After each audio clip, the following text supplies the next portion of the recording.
Alors, Sylvie, nous sommes maintenant dans le coin des mathématiques. Est-ce que tu peux nous expliquer un petit peu ce qu'on voit ici? Certainement.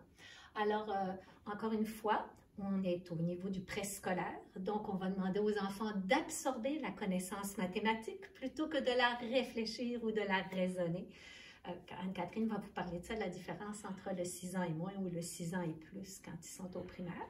Donc, comme on veut leur faire absorber la notion de compter, quelquefois ils savent compter jusqu'à 4 parce qu'ils ont 4 ans, 4 ans et demi même quelquefois, mais c'est sûr qu'on va y aller avec, comme je dirais, 3 départements majeurs dans les mathématiques.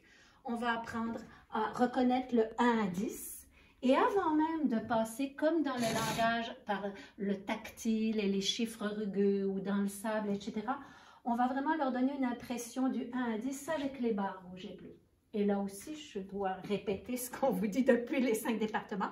Tous les départements d'une classe Montessori sont reliés parce que quand est-ce que je sais si un enfant peut faire les barres rouges et bleues? Bien souvent, c'est s'il est déjà en situation de réussite avec les barres rouges dans le sensoriel. Je vais juste aller vous remontrer les barres rouges pour que vous puissiez voir le lien. Puis je reviens. Alors, voici les barres rouges. Voilà. Et les barres rouges et bleues, donc, ont exactement la même longueur. Il y a des petits secrets aussi que je n'ai pas racontés au niveau de la longueur des barres rouges, Anne-Catherine. On va garder des secrets pour que Anne-Catherine puisse vous en dire. Mais donc là, vous voyez bien qu'on a une barre de 1, une barre de 2. Donc, la façon dont ça se présente, c'est que même si l'enfant ne peut pas encore absorber le chiffre ou la notion de chiffre qui est quand même assez abstraite, de façon scripturale, je dirais, au moins il peut le sentir dans ses bras. 10, c'est vraiment long, même ses petits bras, quelquefois, n'atteignent pas les deux extrémités. Puis le 1, puis en plus, il reconnaît le 1 caché à l'intérieur. Donc, ça, je pourrais vous en parler longtemps, mais c'est vraiment notre base de 1 à 10.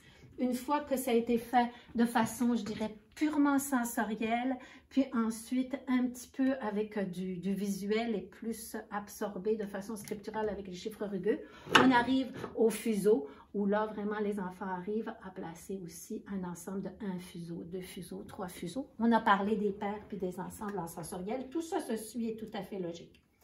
Qu'est-ce qui arrive pour un enfant de 3 à 6 ans qui veut aller plus loin que le 10? On ne sait pas. Ça va dépendre de son caractère, de la façon dont son cerveau se développe.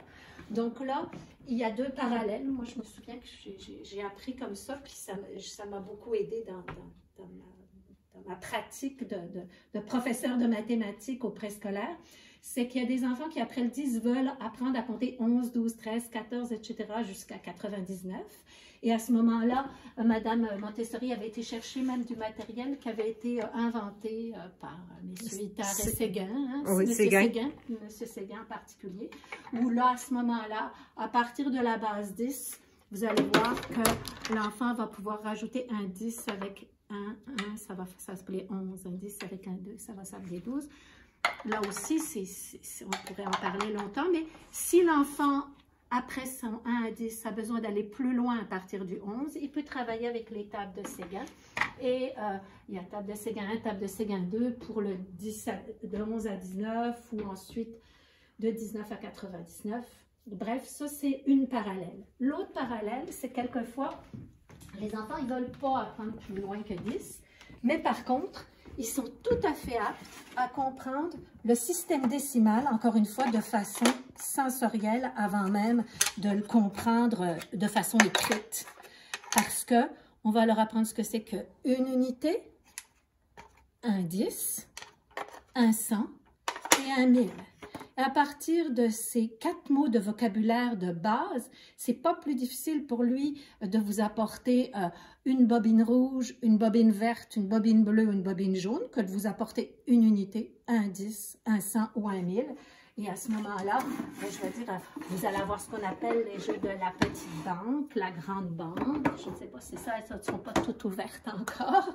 Mais donc, l'enfant va pouvoir travailler de façon sensorielle beaucoup, apporter finalement deux plaques de 100 ou 2 cubes de 1000 ou 3 perles qui sont 3 unités ou 4 barrettes de 10, etc. Puis encore une fois, plus tard, si jamais il a beaucoup aimé l'apprentissage à ce moment-là du côté abstrait des chiffres, comment ils s'écrivent, ben, il va y avoir donc la possibilité d'allier ce matériel concret à un matériel abstrait et de les fusionner pour faire des milliers d'exercices plus loin dans le système décimal. Et si vraiment vous avez un enfant qui a fait 1 an, puis 2 ans, puis 3 ans chez vous, en général, ils absorbent ça, encore une fois, selon leur période sensible. Anne-Catherine va vous en parler. Les périodes sensibles, ça va faire que si un enfant est en période sensible de mathématiques, dès la 2e année, il peut avoir le goût de travailler les chaînes qui, à ce moment-là, sont comme une base sensorielle des tables de multiplication, ou il pourra même aller travailler ensuite des tables d'addition, de soustraction, multiplication, division, toujours en partant d'un matériel concret, comme on disait, associé au matériel abstrait qu'on apprend avec la fameuse leçon en 3 temps dont Stéphanie a parlé. Et quand on les fusionne, à ce moment-là, ça recrée un nombre de champs d'exercices et de possibles dans la connaissance mathématique comme telle, sans faire de leçons finalement abrutissantes ou quoi que ce soit, là, je veux dire juste selon le goût de l'enfant. Voilà. Vous voyez aussi les fractions. Bref, on a parlé tout à l'heure des tapis aussi en culture.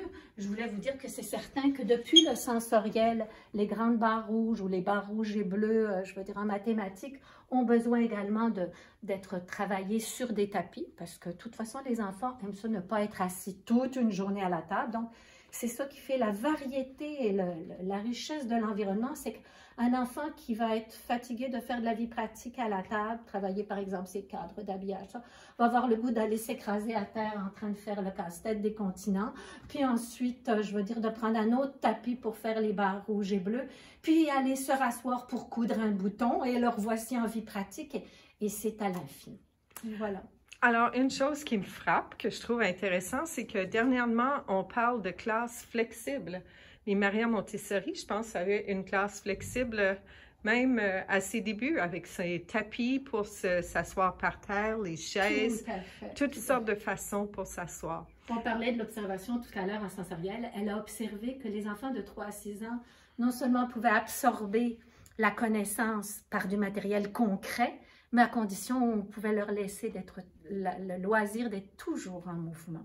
Dans un certain cadre, naturellement, avec une discipline, une autodiscipline que le matériel apporte beaucoup, parce que justement, les enfants sont fiers de pouvoir travailler seuls, donc on n'a pas besoin de leur imposer une discipline, c'est le matériel qui le crée.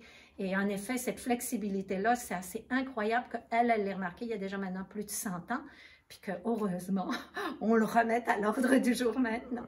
Merci.